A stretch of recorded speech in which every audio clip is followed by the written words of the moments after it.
Hello everyone, good morning. I hope you're well. Please let me know if you can hear me correctly. Well, today I'll introduce you to a very important topic in web technologies, which isn't really at the core of web technologies. Rather, it is a sort of transdisciplinary subject in software engineering, computer science, and most technology related areas. I'm talking about cybersecurity. So I'll give you an introduction to cybersecurity today, and I'll explain to you how we implement some countermeasures against attacks, against possible intrusions in our application, how we can handle all those issues by using cybersecurity primitives, a few well-known protocols and standards, and how we can tighten security in our Rails application. So, right, to get started with this, let me go to my slideshow for today. Okay, now I am sharing my desktop. So today the topic is securing web applications. So out there in the internet, in the public internet, we can expect to possibly see cyber criminals. It is very common nowadays that if your web application handles user data, transactions, especially credit card numbers or private information, valuable private information of any kind, an attacker such as this one we're looking at here will attempt to break into your application and steal data, corrupt data.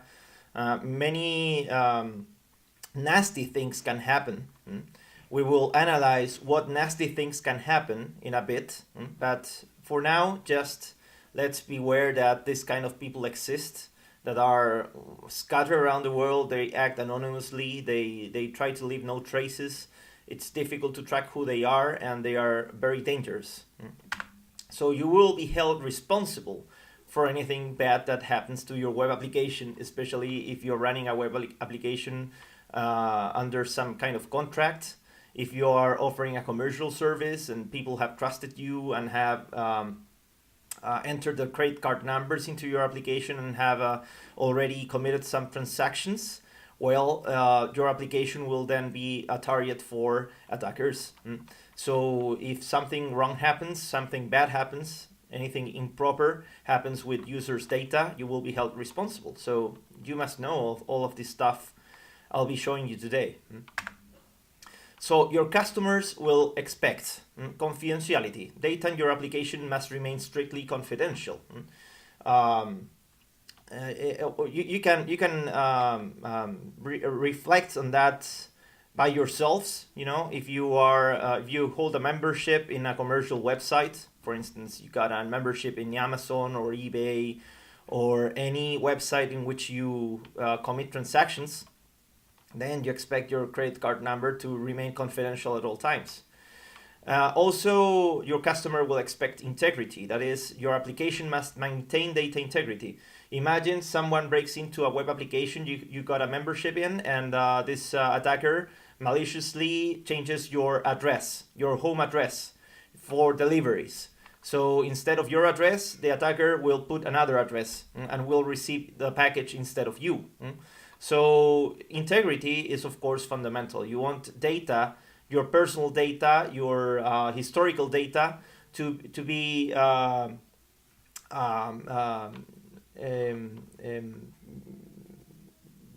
cannot be lost or corrupted out of the blue. That's the deal here. Well, as for availability, your customer will expect your application to be operational, functional at all times. Again, you can reflect on this based on your own experience. What if your cable operator or internet service providers all of a sudden crashes and you're unable to use the internet? This is the basic scenario in which you want to be connected. If the service is unavailable, then it is not fulfilling the contract. It is not fulfilling your expectations.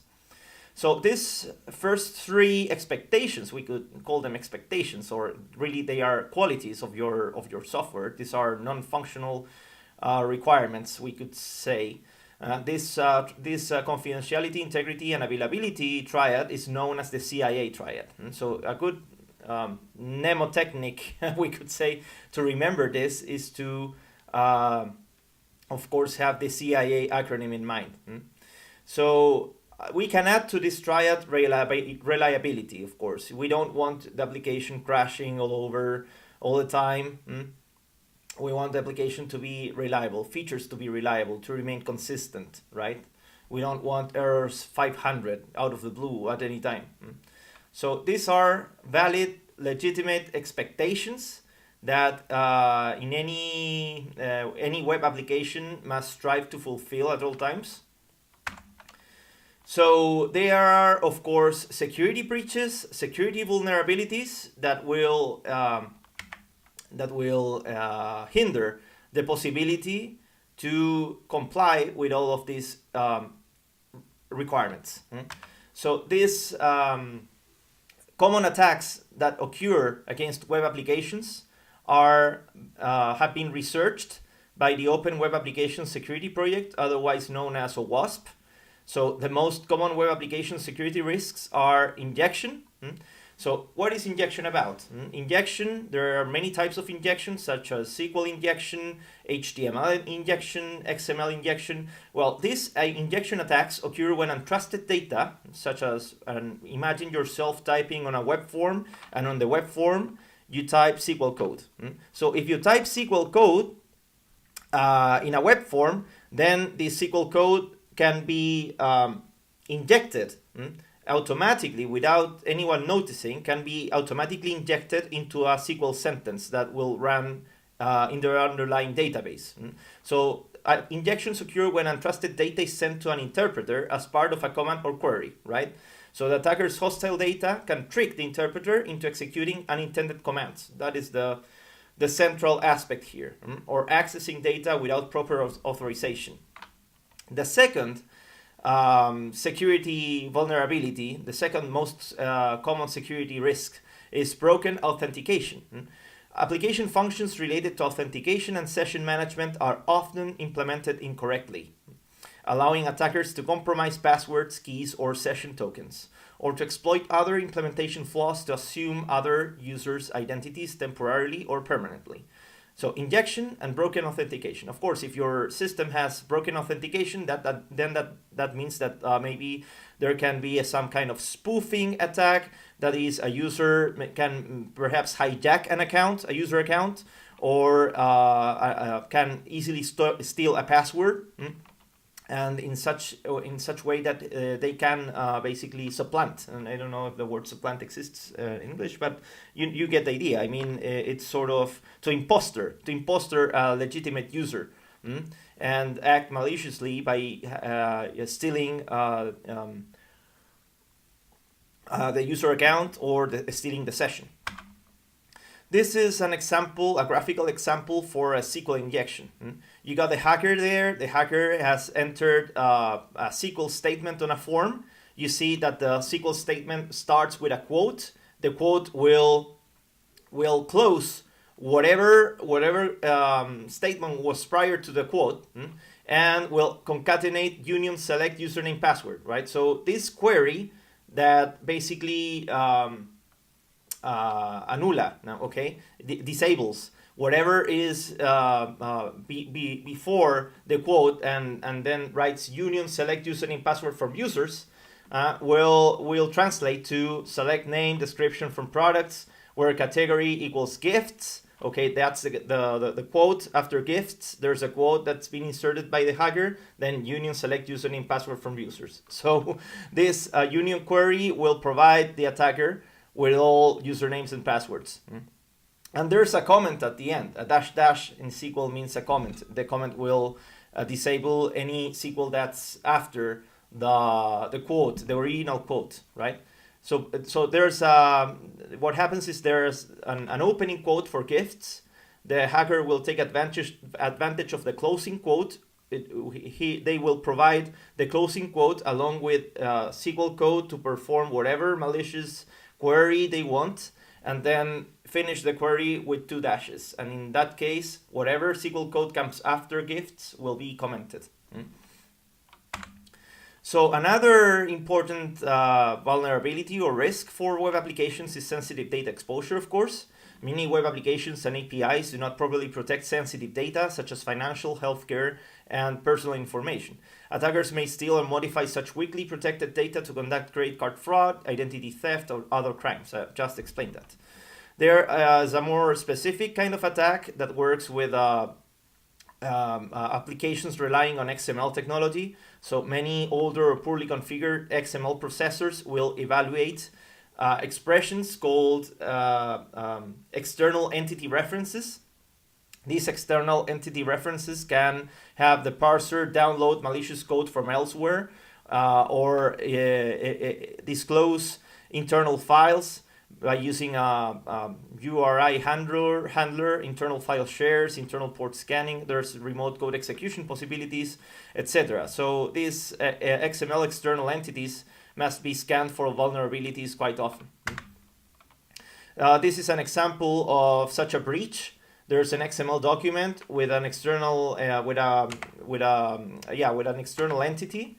The text that's highlighted is showing you that entity. The entity contains basically a link to a file. So the attacker is trying to have trying to trick the parser into retrieving that file, which is of course confidential. It contains information about user accounts, and finally that parser will evaluate that external entity, the file, and display it in a response to the attacker. So the attacker in that case can see all usernames and passwords, sensitive data. Broken access control. Restrictions on what authenticated users are allowed to do are often not properly enforced. Attackers can exploit these flaws to access unauthorized functionality or data, such as access to other users' accounts, sensitive files, modify other users' data, change access rights, etc. So access control is the means that allows to control what a user can do. So if there are ways to circumvent access control, or to bluntly speaking, to full access control, then you'll have any user that can access protected information, sensitive files, etc., and we don't want that. The sixth vulnerability or risk is security misconfiguration. If you are unable to properly configure security in your web application, then of course breaches will be apparent to hackers and they will exploit them. You must be very careful about the information that gets disclosed in error messages, for instance. If you're disclosing internal application code in the errors you display to the user, then of course the hacker will take advantage. Very concretely speaking, if you put your Rails application into production as it runs in development mode, whenever your application crashes, shows you a page with a red header telling you what the error is, what code file has the error, even the line of code that's in which the application crashed, and so on. So in a production environment, you cannot show that to the user. It's very, very insecure to disclose the innards of the application to users when the application crashes. So we will see next class how to properly configure your Rails applications for deployment in a production environment. Cross-site scripting, So cross-site scripting flaws occur whenever an application includes untrusted data in a new page without proper validation or escaping, or updates an existing web page with user-supplied data using a browser API that can create XML or JavaScript. XSS allows attackers to execute scripts in the victim's browser, which can hijack user sessions, deface websites, or redirect the user to malicious sites. So this last part of the paragraph is the central piece of the vulnerability, of the risk. Cross-site scripting will allow hackers to execute arbitrary scripts in the victim's browser, which can hijack user sessions, steal information, deface websites, redirect the user to malicious sites. Finally, insecure deserialization. Insecure deserialization often leads to remote code execution. So this is when you got, for instance, data that's serialized in some format. Then when the data comes deserialized, it will take some advantage of the parser and permits, in that case, remote code execution. So it's a vulnerability in which injection is commonly used as well. Using components with known vulnerabilities. Components such as the Ruby gems, for instance, you use in your web applications. Libraries, frameworks, and other software modules run with the same privileges as the application. If a vulnerable component is exploited, such an attack can facilitate serious data loss or server takeover. Applications and APIs using components with known vulnerabilities may undermine application defenses and enable various attacks and impacts. We will see in a bit how to scan for vulnerabilities, or at least how to search for them, how to keep your application up to date, and so on. Insufficient logging and monitoring. Insufficient logging and monitoring coupled with missing or ineffective integration with incident response allows attackers to further attack systems, maintain persistence, pivot to more systems, and tamper, extract, or destroy data. Most breach studies show time to detect a breach is over 200 days, typically detected by external parties rather than internal processes or monitoring. There are many infamous cases which have exposed companies to huge scandals and huge lawsuits, class action lawsuits in the United States.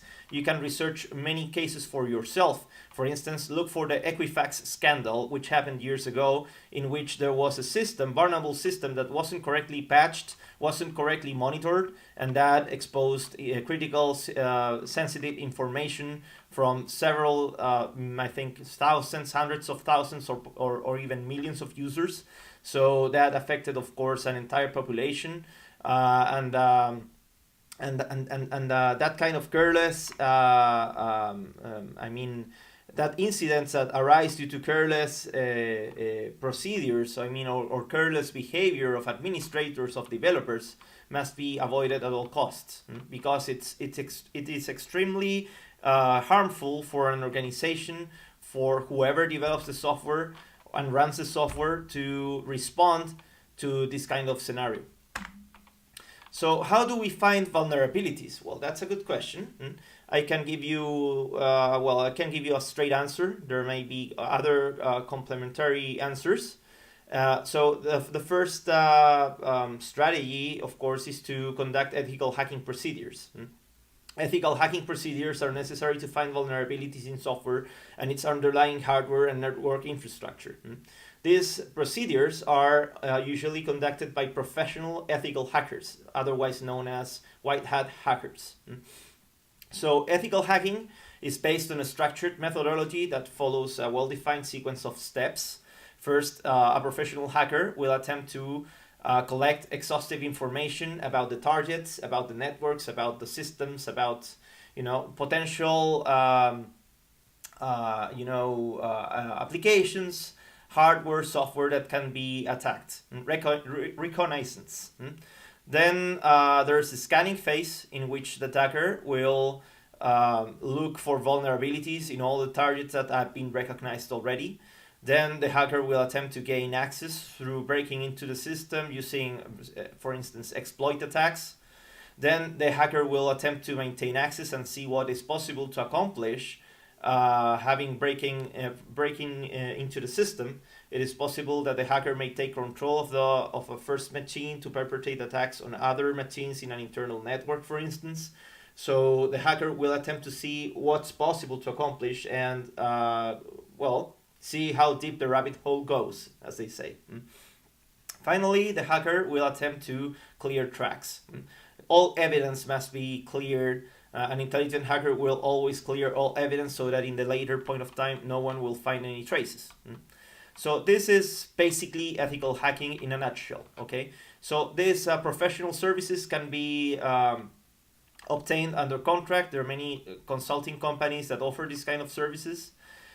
So it is extremely necessary and important if you run a web application, a commercial web application that will execute transactions, commercial transactions with user payment methods, or well, if the application will handle sensitive information or data compromising individuals or other organizations. So, well, about vulnerabilities and exposures, I can tell you how to find about known component vulnerabilities. There is a well-known repository. There are well-known repositories. It's plural. There are quite a few that document known vulnerabilities in software. Perhaps the most commonly referenced source is the CVE, the Common Vulnerabilities and Exposures Database, which is a service that was launched about 20 years ago by an entity called Symmetric Corporation.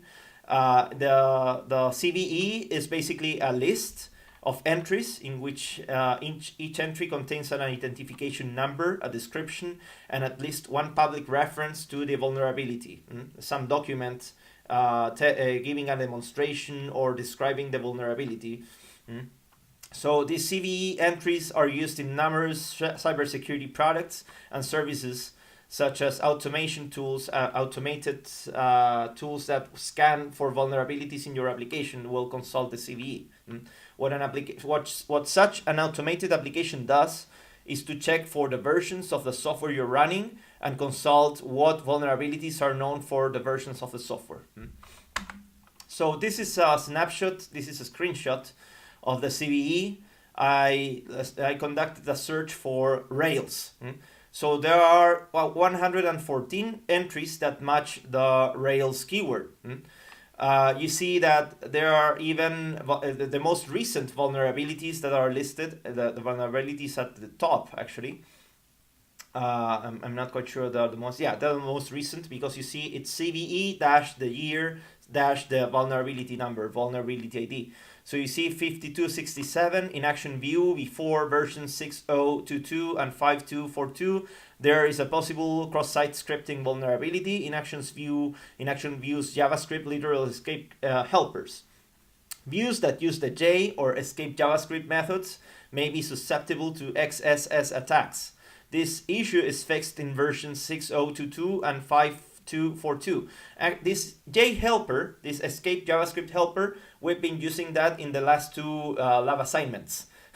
So if for instance, you're running the ticket shop in production and you leave it unattended, you don't update the Rails gem, then your application will be vulnerable to XXS attacks.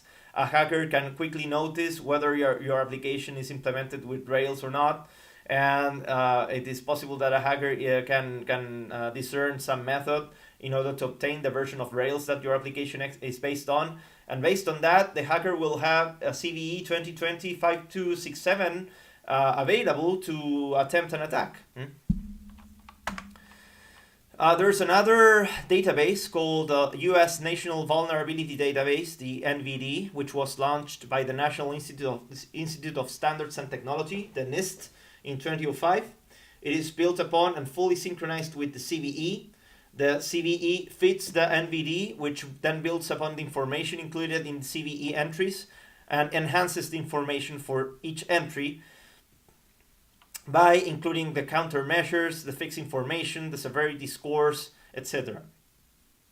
The link to NVD is here in the slide, https nvd.nist.gov.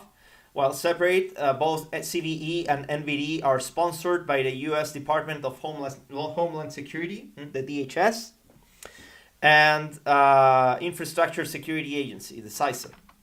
Both are available to the public and free to use. So I'll stop here and see if you got any questions, any comments about all of this.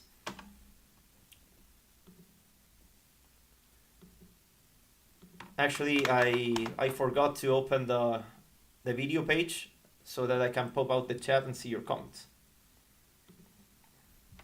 All right, so far we don't have any comments from you. Okay, I'll continue. So now we'll see some security primitives and protocols that you can use to strengthen security in web applications. First and foremost, I'll tell you about hash functions. A hash function hx will take a message x and map it to a string hx in such a way that it is almost impossible that two different messages x and y result in hx equals hy. From that very abstract definition, I hope it is clear to you that the function will take an input and will generate some string, right? And it works in such a way that two different inputs will never produce the same output. Two different inputs will never produce the same output. Hx and hy can't be the same. When hx equals hy, it is said that a hash collision has occurred. The stronger a hash function is, the more difficult it is to find a collision. That is, a message y, such as y equals hx. And here's some jargon. If m is a message, then hm is called a message digest. So we call the output of the hash function a message digest whenever we consider m to be a message. Okay? That's jargon I'll be mentioning quite a few times onwards in this class, so I hope you can grasp it. Hash functions are quite a few. Historically, the MD hash function was used. Nowadays, it is considered completely broken and obsolete. There are many attacks that can successfully find collisions. Then there's the SHA family of functions, including the SHA-1, which is obsolete from 1995, the SHA-2, which is currently used, allowing digests which have lengths of 224, 256, 384, not 385, that's wrong, and 512 bit digests.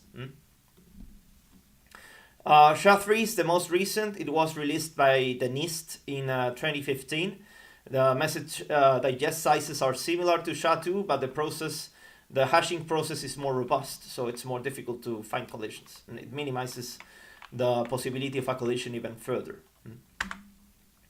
So here I'm showing you how to produce SHA-256, that is a SHA-2 hash, by using an input string. We use the echo command in the command line, passing the -n option. The -n option suppresses the end of line character that is printed by echo. So if I echo, I am Claudio Alvarez and this is my class on web technologies today, then I use a pipe to pass the echo's output to the SHA-256 sum command, and the SHA-256 command will output the hash, the digest. The message digest is 256 bits long, okay? So if you divide that by 8, well, those are 32, 32 bytes. Those are 32 bytes. 256 bits are 32 bytes. And each of the bytes is represented by an hexadecimal pair of digits. For instance, the first hash starts with A9. So A is an hexadecimal digit, 9 is an hexadecimal digit. Each hex digit takes 4 bits.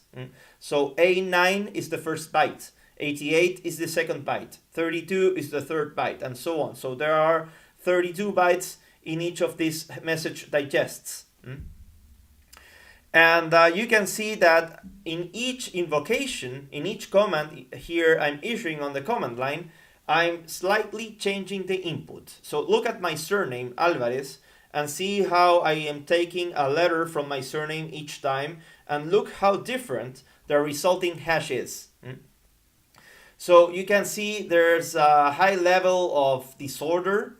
We can perhaps call that entropy. A high level of entropy. Whenever I make a slight modification to the input string, the hash will be, the resulting message digest will be completely different. However, if I input the same string twice, I will obtain the exact same hash. So look below the example with I am Claudio Alvarez and so on. I'm simply hashing number 1. You see echo 1, and I am obtaining a hash that starts with 6B86B. And below you see the exact same hash because the input is exactly the same. Then I continue to make slight modifications to that input. I append a 0, I append a 1, I try with 100, and so on. So you see that slight changes make a big difference in the output. And that's something you expect from a hash function, right? To have a completely different output if the input changes, and differences in such a way that the collision is very, very, very difficult to find. Okay, yeah, I'm sorry, I got a duplicate slide here. That was an unintended duplicate. Another important security primitive is public key cryptography. So when we have public key cryptography, we are describing a crypto system, a cryptographic system that will be based on secrets. There's a pair of secrets for each user. So, well, we can say a pair of keys rather than a pair of secrets. So two individuals, Bob and Alice, want to communicate privately over a public channel. So that's the basic kind of problem we have. For instance, Bob and Alice want to send messages to each other, encrypted messages, through a local newspaper. So Bob has a key pair consisting of a public key. Anybody can see Bob's public key. Whoever wants to write a private message to Bob needs to encrypt the message using Bob's public key. So keep that in mind. If you want to send a message to Bob, then you need to encrypt the message using Bob's public key, which is known to everybody. Everybody can know Bob's public key. Then Bob also has a private key. So with a private key, Bob will be able to decrypt, to decipher any message that comes encrypted with his public key. So the private key is kind of the counter key to the public key. Whatever comes ciphered with a public key can be deciphered with a private key. That works also vice versa. So the difference is that the public key, as the name implies, is completely public, whereas the private key is private to the entity that owns the key. Only the private key can be used to decrypt the message that has been encrypted with a corresponding public key because both keys are mathematically linked. The set of hardware, software, policies, processes, and procedures required to create, manage, distribute, use, store, and revoke public keys and digital certificates, which we will see in a bit, is known as public key infrastructure. So whenever you see the PKI acronym, it means public key infrastructure. So here's a small example. We've got a plain text to the left, which is written by Alice. So Bob, stop trying to make fetch happen. I don't know what's that about. So Alice is trying to send that message to encrypted to Bob, for which she uses Bob's public key. Then she gets a ciphertext that she can send over a public and secure channel to Bob. So Bob will then receive the encrypted scrambled message and will decrypt it using his own private key. And he will obtain the original plain text that's been written by Alice. So you can see that public key cryptography is extremely powerful. It is extremely powerful and robust, so far as no one is able to break the encryption. So encryption keys that are used in public key cryptography nowadays are extremely large, very large keys. These keys are mathematically linked. Public key cryptography is a kind of asymmetric encryption because it uses these different keys, public keys and private keys, for communication. The most well-known algorithm that implements public key cryptography is the Rivest-Shami-Adleman, known as RSA, first patented in the late 70s. This algorithm is based on the fact that finding the factors of a large composite number is very difficult. When the factors are prime numbers, the problem is called prime factorization. These public and private keys are based on prime factorization. The larger the keys, the larger the composite numbers that must be factored. So it is very, very difficult to guess the factors for a composite numbers if the number is huge. And since the keys are huge, well, that implies the number is also huge and very difficult computationally wise to decipher. Well, this kind of technology is used in cryptocurrency, for instance.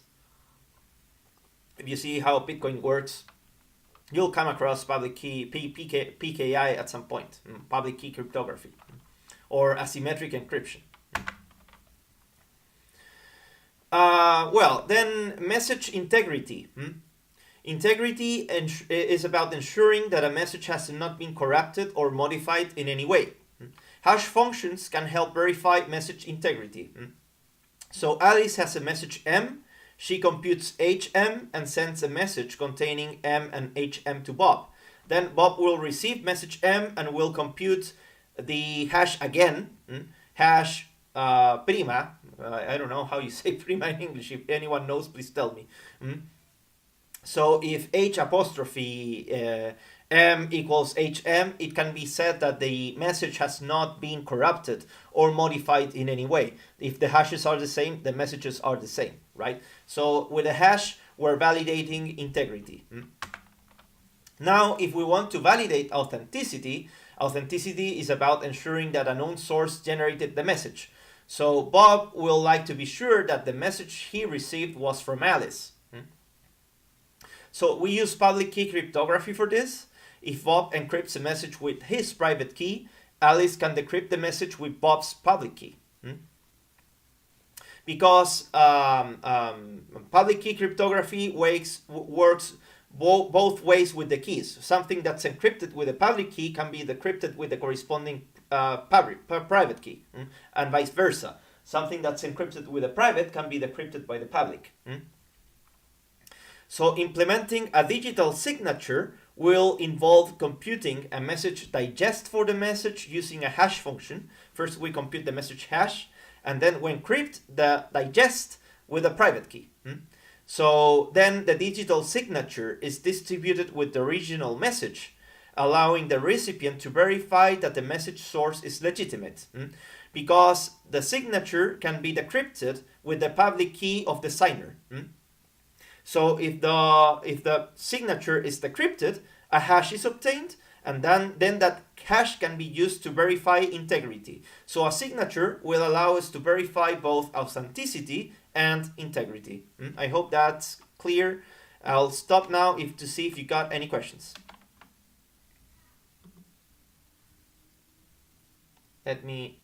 Allow me to change my window. A jargon is a jerga técnica, okay? That's jargon. I'm sorry to sometimes I even use jargon. So jargon can be considered technical jargon as well. Anyways. HMAC. HMAC is very similar to a signature, except that instead of using public key cryptography to compute the signature, there's a symmetric encryption key that's used instead of public key cryptography. What is a symmetric key? Well, a symmetric key is a key that is known to everybody, right? To everybody in the secure communication. So I'll talk about symmetric encryption in a bit. The thing is that just conceptually, keep in mind, remember that HMAC is a kind of signature that is computed with a key which is symmetric. Not asymmetric, rather it is symmetric. Okay, let's keep that in mind.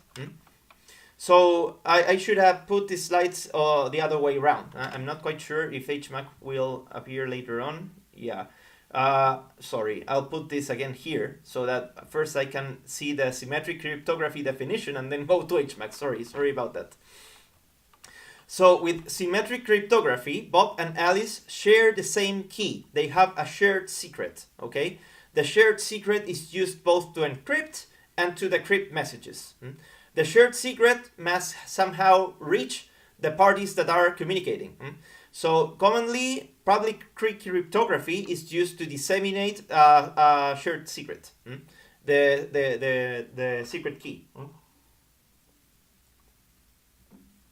So symmetric cryptographic protocols are less computationally intensive than protocols based on public key cryptography. And that is because one of the reasons is the key size. Public keys will be 1 kilobyte long or even more, maybe 2 kilobytes long, whereas a symmetric key can be 256 bits long or just 32 bytes long. So it is much less computationally intensive to use symmetric cryptography to send streams of data, para mandar flujos de bytes, para mandar flujos de datos de un lado a otro, flujos continuos. Lo que se usa es criptografía simétrica. Para negociar la clave simétrica se ocupa la criptografía de clave pública, ¿ya? Entonces, con la criptografía de clave pública, yo puedo mandarle la clave compartida simétrica a la otra parte fácilmente a través de un mensaje encriptado con la clave pública de la persona de destinatario, ¿ya? La persona de destinatario me da su clave pública, yo tomo la clave compartida, la encripto ocupando la clave pública del destino, mando esta clave compartida encriptada al destino y el destino es capaz de desencriptarla usando su clave privada. Y entonces obtiene esta clave compartida, y con la clave compartida es posible tener encripción simétrica, que es mucho más eficiente y más rápida computacionalmente que la criptografía de clave pública, ¿ya?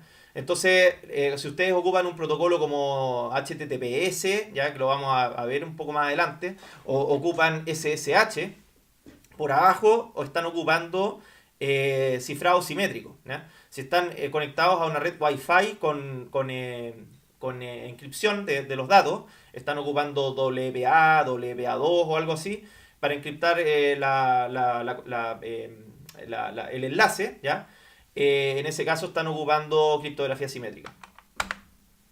So with symmetric cryptography, Bob and Alice share the same key. They have a shared secret. The shared secret is used both to decrypt and encrypt.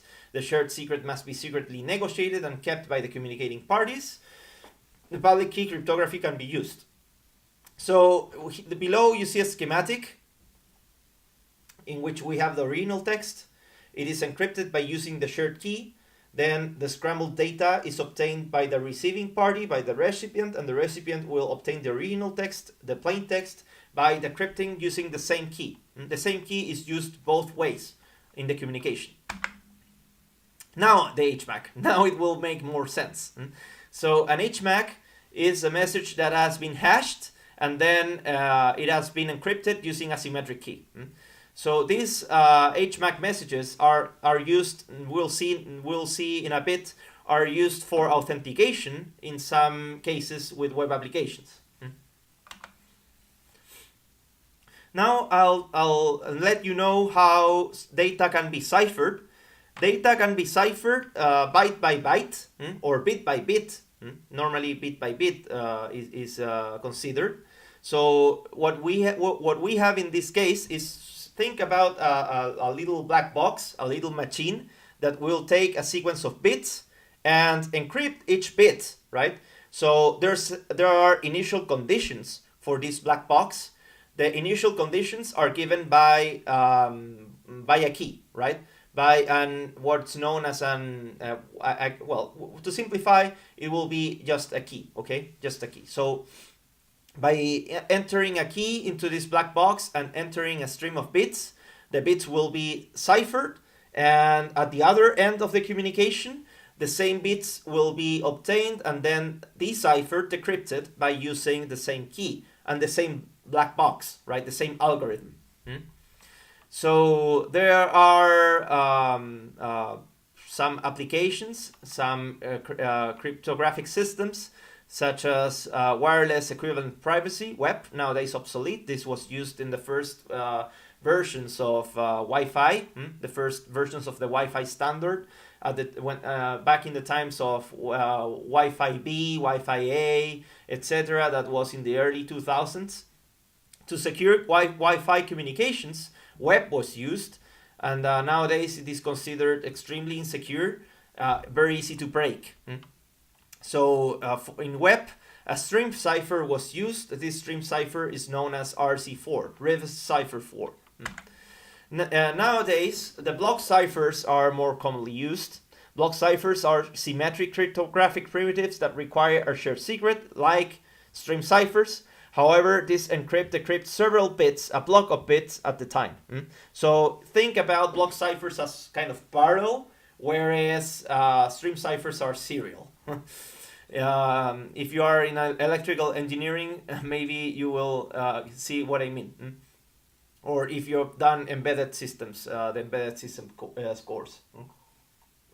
Or computer architecture. Well, I mentioned about HTTPS and SSH. Both protocols use underneath a block cipher called AES, which stands for the American Encryption Standard.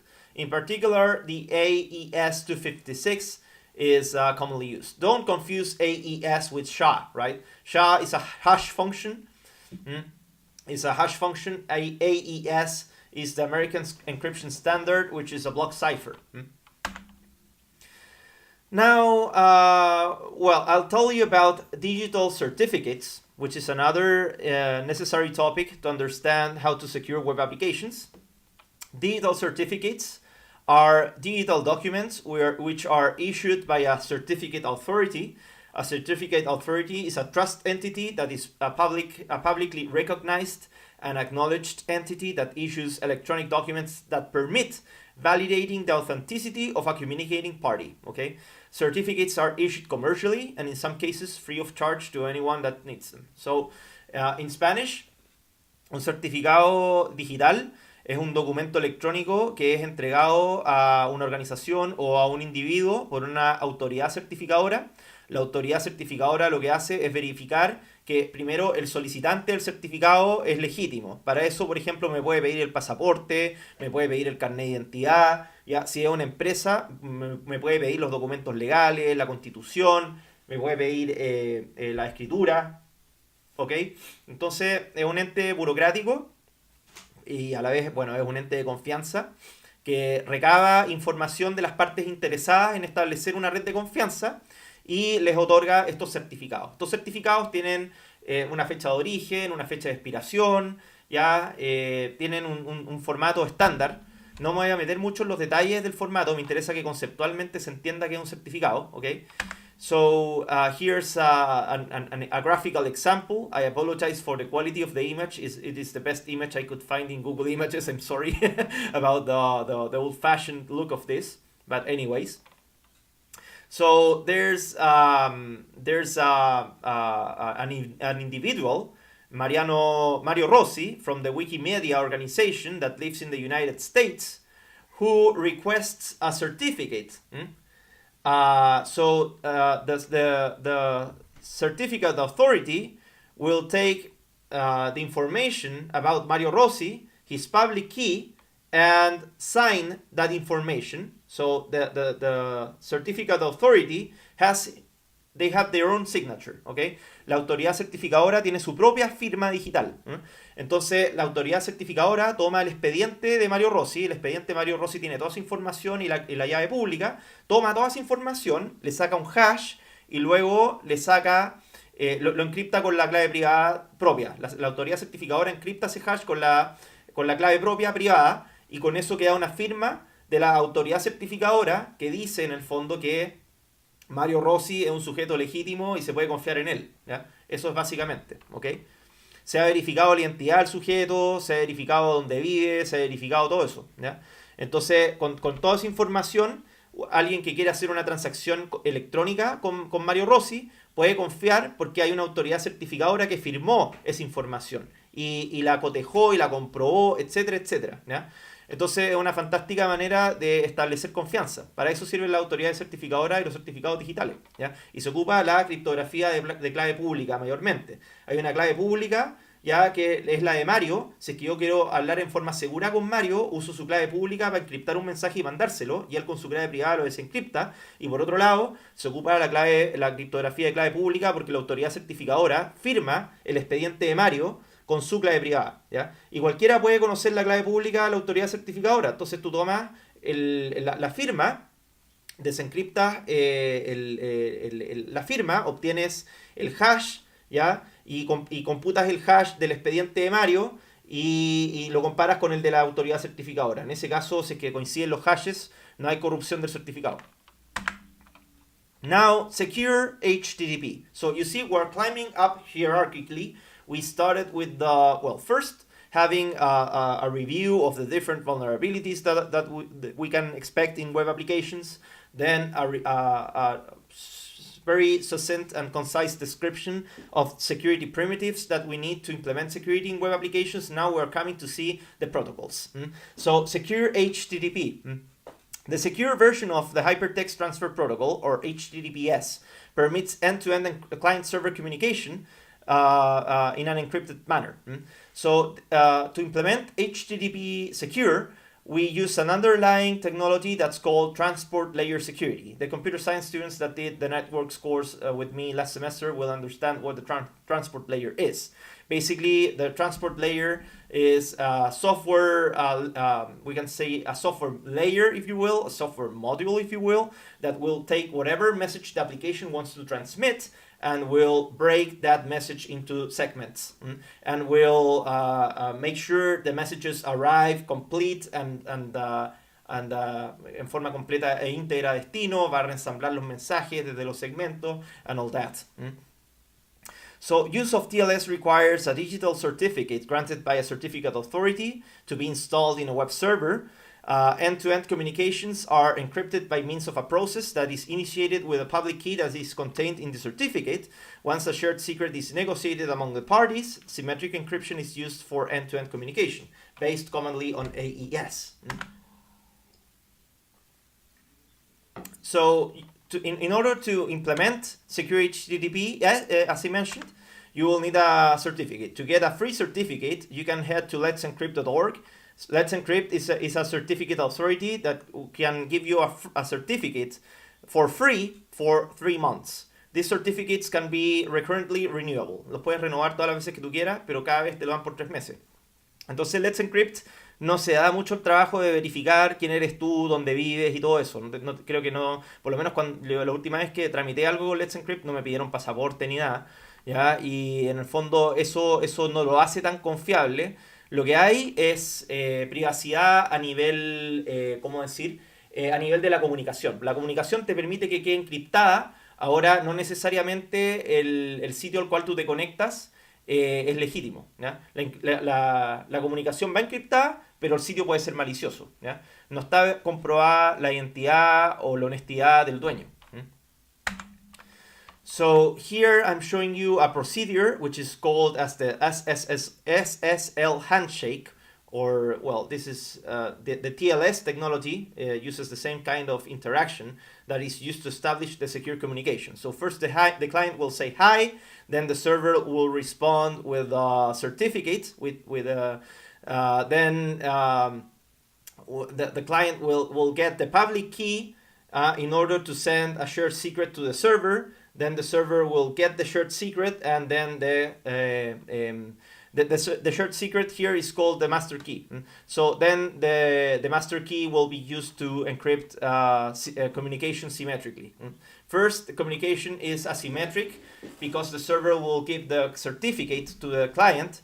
The client will obtain the certificate, will get the public key, to which el servidor le manda la clave pública al cliente. El cliente usa la clave pública para mandar como una preclave simétrica. El servidor agarra esa preclave simétrica, computa otra clave y después entonces se establece esta comunicación bidireccional utilizando criptografía simétrica usando la clave compartida. La clave compartida se negoció a través de este proceso de handshake mediante el cliente y el servidor.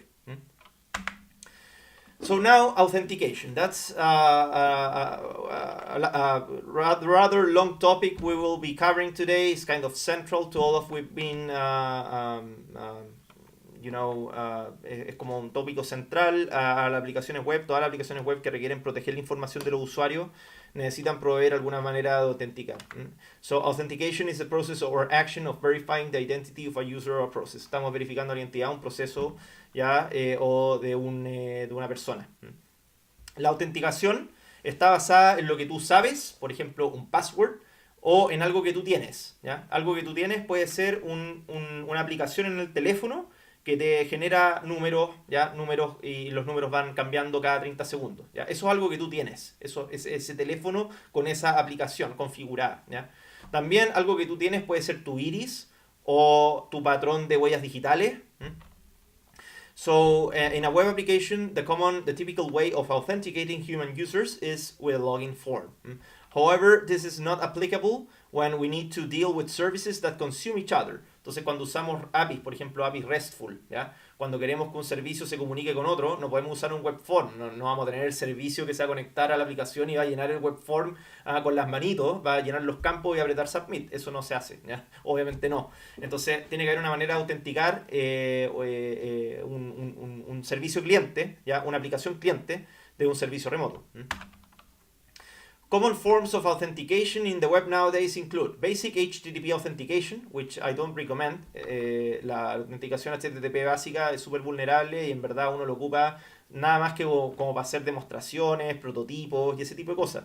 Quieres prototipar una aplicación rápido y quieres mostrar más o menos la autenticación, ok, así más o menos sería, quizá con HTTP authentication, ok. Then you got the cookies, you got the tokens. Cookies and tokens are fundamental, and we will see both. Then we have more advanced authentication schemes using signatures, que no son las mismas signatures que vimos antes, son otras signatures un poco distintas, ocupando sobre todo HMAC, por ejemplo.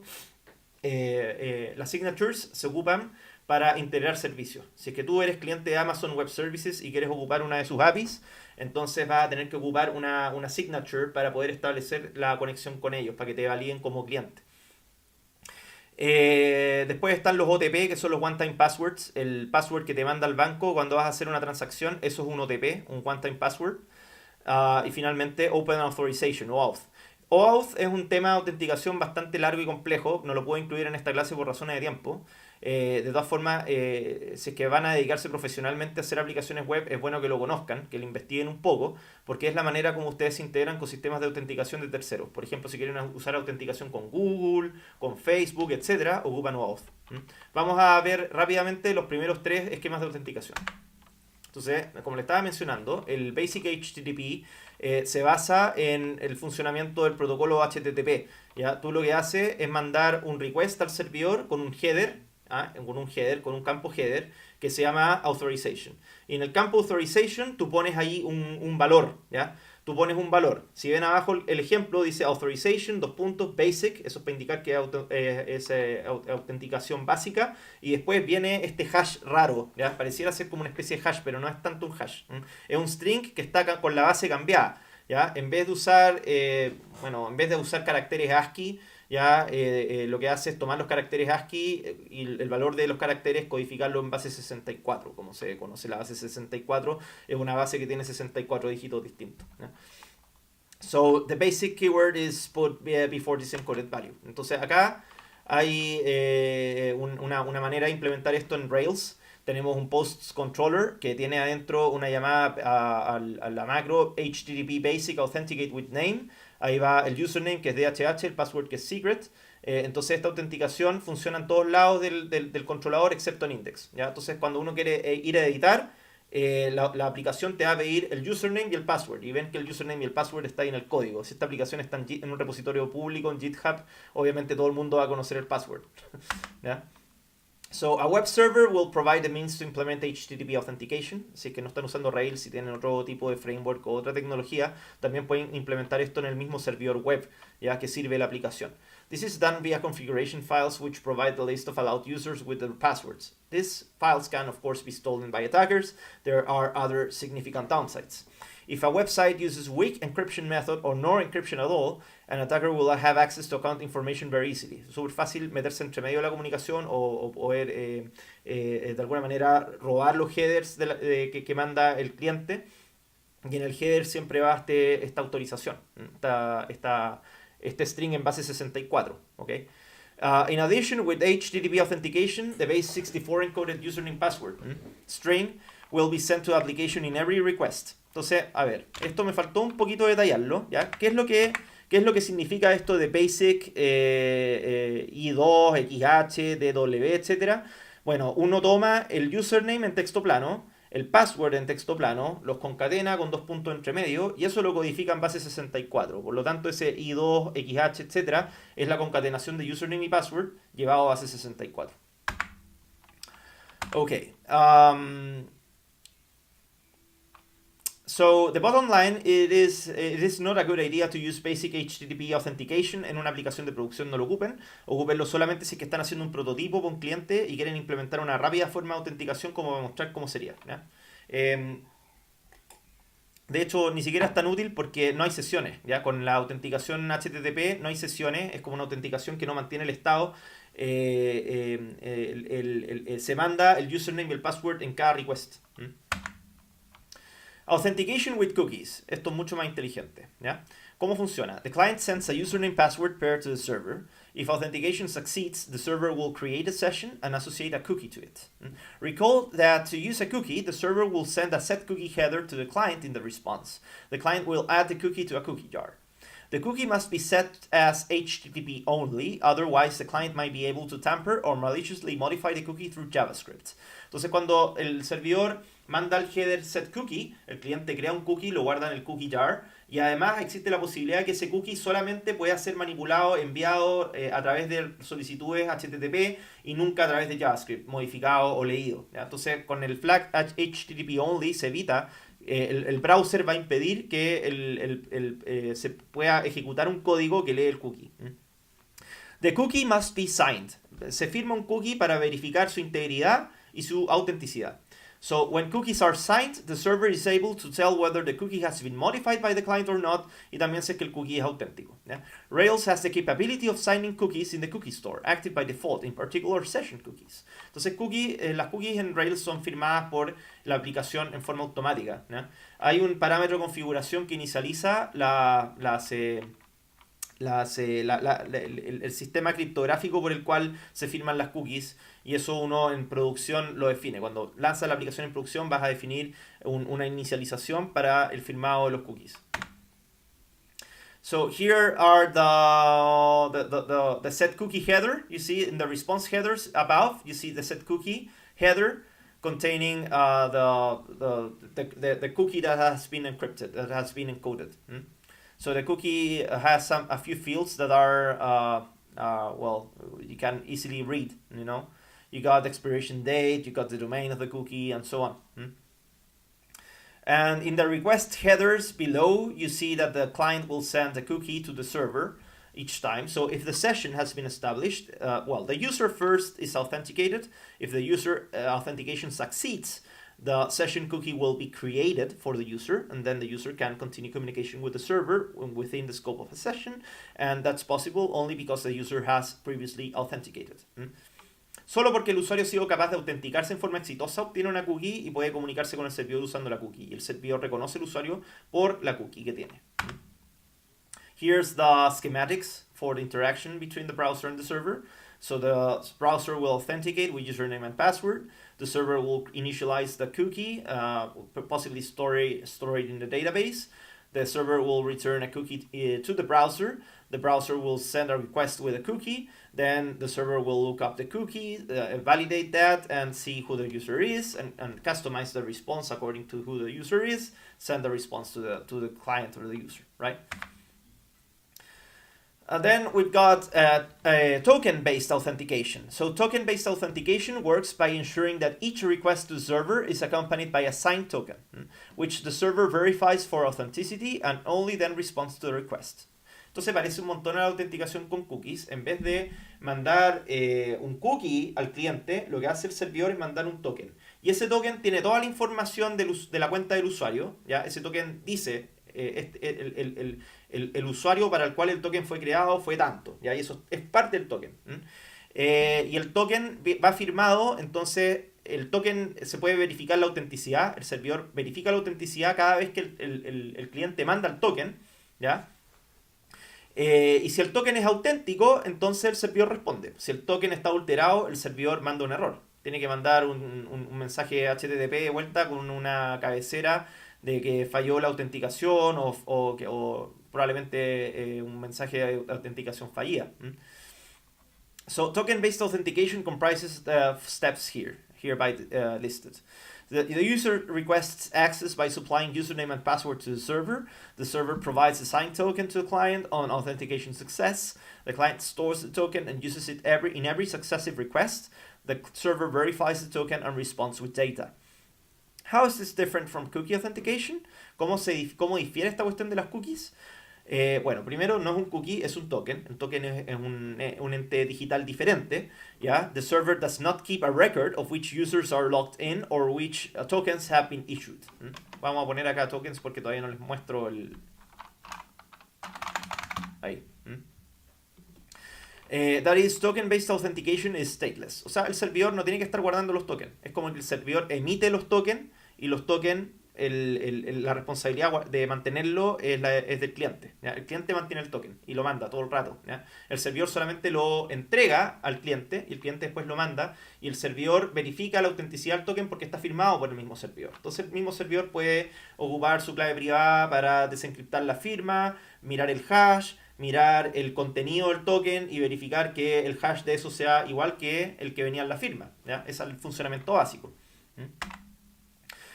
So, the most widely used token-based authentication technology is JSON Web Token, JWT. Yeah? It contains a three-tier structure containing a header, a payload, and a signature. The header contains a technical description of the token, including the algorithm with which the token signature must be computed. The payload is the important part, telling who the issuer of the token is, the expiry date, the username to which the token corresponds, etc. The signature is used to verify the authenticity of the token. Entonces, acá hay un token con las tres capas, las tres secciones, el header, el payload y el signature. El header está diciendo qué algoritmo se ocupa para calcular el hash, la función de hash. ¿Ya? Si se fijan, al final hay una firma que es computada con HMAC. Una firma HMAC con SHA-256. SHA-256 es la función de hash ocupada para el hash HMAC. ¿Ya? Ven cómo se conecta todo en este momento con el JWT. Por eso había que ver todo lo anterior, digamos. Entonces tienen el payload. El payload dice quién es el usuario, ya qué fecha de expiración tiene el token, quién creó el token y lo emitió, etc. Entonces esto es tremendamente poderoso para la autenticación y simple, para el servidor sobre todo, porque el servidor no tiene que guardar el token. Al servidor le llega un token y verifica si es que es legítimo y quién es el usuario, ¿ya? El mismo token dice quién es el usuario. Entonces, en base a eso, el servidor puede mantener un contexto para el usuario y mandarle la data que necesita. ¿Ya? Esta autenticación con tokens, ¿dónde se ocupa? Con las APIs. ¿Ya? Con APIs uno no mantiene cookies, uno no mantiene sesión con las APIs. Lo que hace normalmente con APIs uno es autenticar cada solicitud, cada request con un token.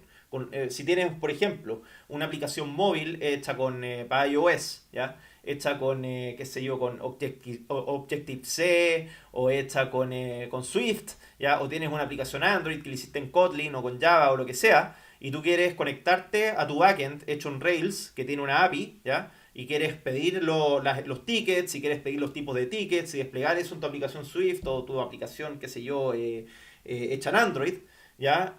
Perfectamente lo puedes hacer ocupando autenticación con JWT, ¿ya? Pones una interfaz que mande un request al servidor para hacer la autenticación, el servidor de vuelta manda el token, la aplicación en Swift o Android o lo que sea guarda el token y lo mandan cada request después, ¿ya? Entonces acá está el flujo de la autenticación, muy similar al de los cookies, es muy parecido, ¿ya? El servidor crea el token, lo manda al browser o a la aplicación móvil. El browser también puede usar JWT, ¿ya? De hecho, esto se ocupa en aplicaciones web que están construidas con un patrón un poco distinto al que hemos visto nosotros. Nosotros en este curso hemos visto Model View Controller, ustedes con Rails han visto MVC. Hay otras maneras de hacer aplicaciones web en las que lo que tú haces es separar la aplicación en dos aplicaciones distintas. Una aplicación para el backend, que solamente tiene APIs, y una aplicación para el frontend, que es puro, que es MVC, ya puede ser MVC, pero corre enteramente en el browser, no corre en el servidor, ¿ya? Entonces es como que el browser descarga puro JavaScript y descarga HTML y JavaScript, y la aplicación en el browser, el frontend, es JavaScript, y ese frontend en JavaScript se conecta al servidor, consume las APIs del servidor, y para poder hacer eso tiene que autenticarse con JWT. So there's a possibility to implement authentication by hand In your Rails applications, you may implement this manually. However, this is discouraged. ¿Ya? Por lo que vimos de WASP antes, que la autenticación, fallas en la autenticación es un riesgo súper común que entrega a los atacantes muchas oportunidades de ataque. Entonces, lo lógico es ocupar alguna solución que sea madura y que esté bien probada. ¿Ya? Antes de ver las soluciones maduras y bien probadas, si que ustedes tienen que implementar autenticación a mano, les voy a dar algunos consejos sobre cómo tienen que manejar los passwords. ¿Ya? El password security tip número 1 que les doy. Never store plain text passwords in a database. Nunca guarden passwords en texto plano en la base de datos, porque si alguien se roba la base de datos, se roba los passwords. Obvio. ¿Ya? Password security tip number 2. Always hash passwords before storing them in the database. So when the user enters the password is applied the hash function and the result is compared to the digest stored in the database. Así funciona, ¿ya? El usuario manda el password por un formulario, la aplicación web toma ese password, lo pasa por la función de hash, lo compara con el hash en la base de datos y si coinciden los hashes, el usuario está bien autenticado, ¿ya? Pero esa es una autenticación débil todavía, ¿ya? Porque hay un tercer tip. Password security tip 3. Salt passwords when hashing and storing them in the database. A salt is a random string that is generated for each password stored in the database. Se genera una sal, un string aleatorio que se concatena al password en texto plano y después eso se cifra. Porque esto lo que previene es que dos usuarios con el mismo password, por ejemplo yo tengo el password 123 hola y otro usuario tiene el password 123 hola, si es que la aplicación les pasa la función de hash, obtenemos el mismo digest y el mismo digest queda guardado en la base de datos. Y así para un atacante es muy fácil encontrar todos los digests que son iguales y eso ya te define que es un password comúnmente utilizado. Y es muy fácil ocupar un ataque de diccionario para poder adivinar todos esos passwords y romperlos, ¿ya? Entonces lo que tú haces es concatenar un string aleatorio al password en texto plano, aplicar a eso la función de hash y tú guardas en la base de datos el hash y la sal, ¿ya? Eso. Se puede usar sal dos veces, dos sales distintas, por ejemplo, y hashear dos veces. Eso es más robusto todavía. Incluso tres veces, triple salted passwords. Eso es como algo estándar que se ocupa. Y eso te evita ataques de tipo diccionario que mencioné. Los que sean curiosos pueden buscar qué significa eso, ¿ya? Pero es como probar con una tremenda lista de palabras qué palabras me genera el hash que estoy buscando. Solutions available for Rails. Hay dos gemas que son súper importantes en la historia de Rails, Device y AuthLogic, pero la primera en realidad es la que es más popular y la que vamos a usar nosotros, Device, ¿ya? Y estoy enseñando esto en una fase ya final del curso. Antes lo enseñaba mucho antes, pero me daba muchos problemas porque no manejaban todavía bien las vistas, los controladores y todo eso, y JavaScript, etcétera. Entonces lo estoy enseñando ahora que ya tienen más madurez, que saben más y quizás les va a dar menos problemas ocuparlo. Van a poder seguir mejor la documentación y lo van a poder entender mejor. So Device works by adding authentication features to active record models. For this, it adds different modules to the model classes. There are quite a few modules, so we will focus on the most important. Entonces esto es modular. Tú lo que haces con Device es darle como capacidades de autenticación a los módulos, a los modelos quiero decir. Entonces tú puedes tener un modelo de usuario y ese modelo de usuario tú puedes incorporarle autenticación con un módulo que se llama Database Authenticable. Entonces handles authentication of a user as well as password encryption. Entonces toda la parte de guardar el password, de encriptarlo y todo eso lo maneja un módulo de Device, ¿ya? Después está Confirmable.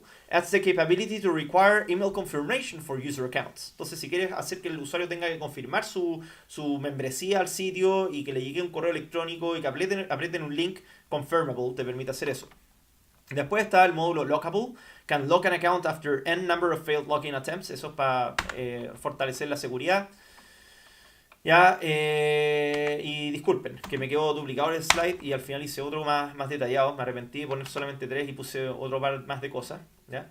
Está Registrable, Confirmable, Lockable, Recoverable. Registrable alters the user sign up to be handled in a registration process along with account management. Entonces Registrable te maneja todo lo que es el registro de usuario, ¿ya? Recoverable es importante también y lo puse al final porque te provee la función de recuperar password o de resetear password. Entonces les pido que vayan a este sitio, ¿ya?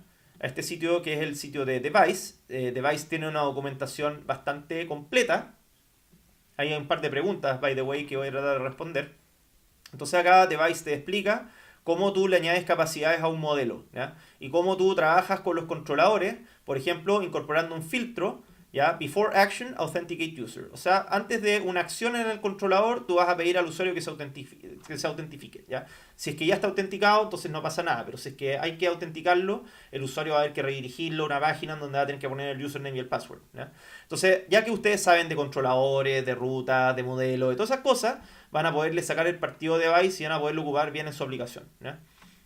Entonces acá está explicado todo lo básico, esto léanlo, tengan la paciencia de leerlo y entenderlo bien antes de ocuparlo. Pueden crear una aplicación, de hecho en el laboratorio próximo, en el último, en el 12, les va a tocar implementar device en el ticket shop, así que ahí van a tener una oportunidad de probarlo antes de incorporarlo en el proyecto. Si lo van a incorporar en el proyecto, ocupen un branch en Git. Usen un branch en Git primero para estar seguro de que funciona device, ya que lo pudieron integrar bien, y después hagan un merge de ese branch con master. No rompan su aplicación incorporando device y que algo se les rompa, ¿ya? Porque eso puede pasar también. El semestre pasado he tenido muchos alumnos que reclaman un poco porque, bueno, todavía no tienen igual el dominio suficiente de las distintas habilidades, materias, etcétera, y les cuesta echar a andar device. Pero el caso de ustedes ya está mucho más avanzado y debería ser más simple, ¿ya? Device es muy poderoso porque hay soporte para autenticación o auth con Facebook, con Google y todas esas cosas, y además soporta JWT, ¿ya? Con una extensión que uno puede instalar. Entonces, now I'll go to another topic, which is access control. First, I'll address your questions. How can we use digital certificate in our Rails application? Bueno, eso es una pregunta que requiere una respuesta un poquito larga. Lo primero es conseguir tienes que tener un... Easy. Had to wait a little. Just give me a second to get my environment sorted out again.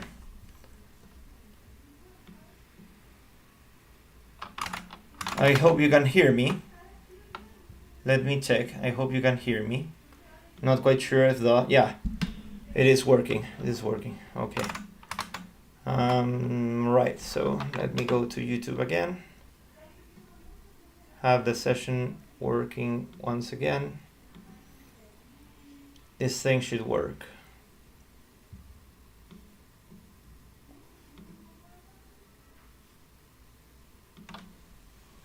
Okay.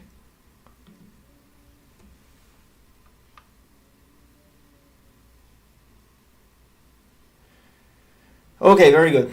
So I'm back. I hope you can watch.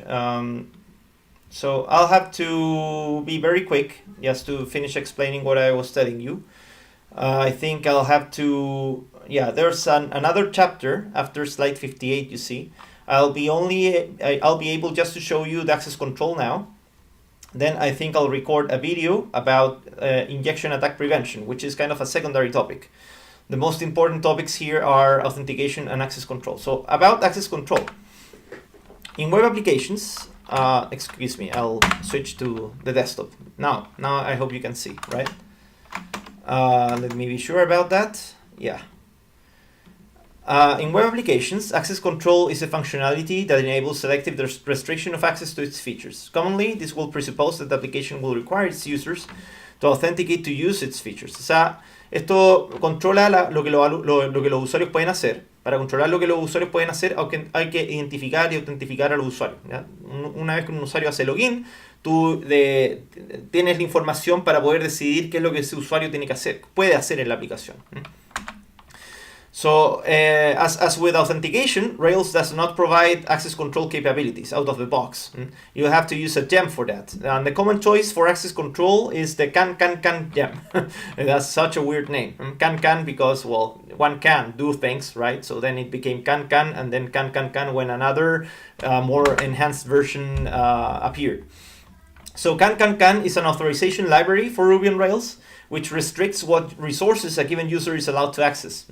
All permissions can be defined in one or multiple ability files and not duplicated across controllers, etc. So it consists of two main parts. Ya tiene una biblioteca de autorización que permite definir las reglas de acceso para distintos objetos de la aplicación. Y tiene una serie de helpers que permiten decidir si es que un usuario puede acceder o no a determinado recurso, ¿no?